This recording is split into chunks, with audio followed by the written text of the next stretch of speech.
Mettiamoli su un tagliere, tagliamo il picciolo e dividiamoli a metà.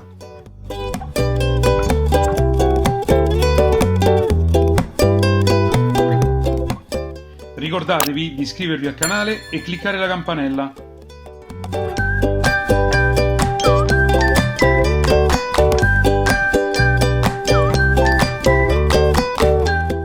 Foderiamo con carta da forno una teglia e mettiamoci i pomodori.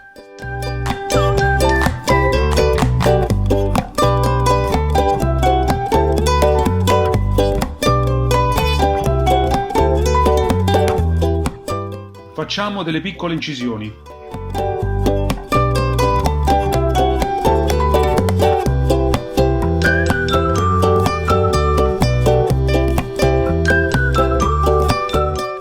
Affettiamo sottilmente l'aglio.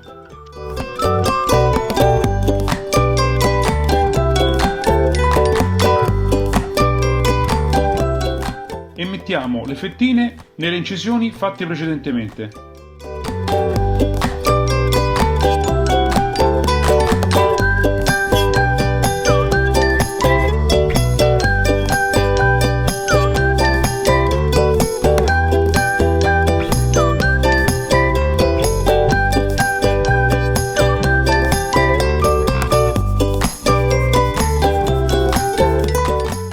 Mettiamo sopra un filo d'olio,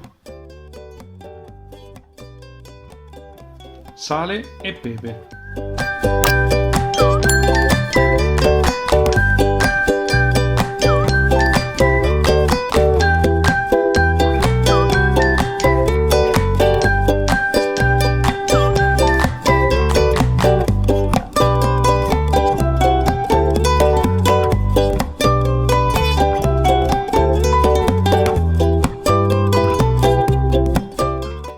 Giriamo i pomodori.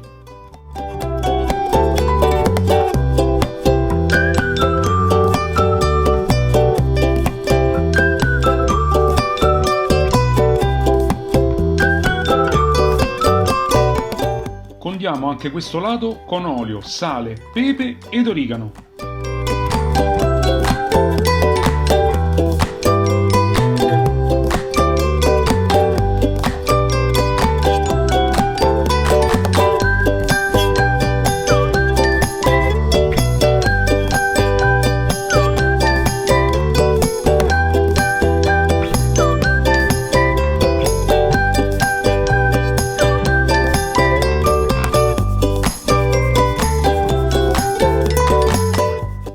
Potete accompagnare i vostri pomodori al forno con del pane tostato e la crema di formaggio.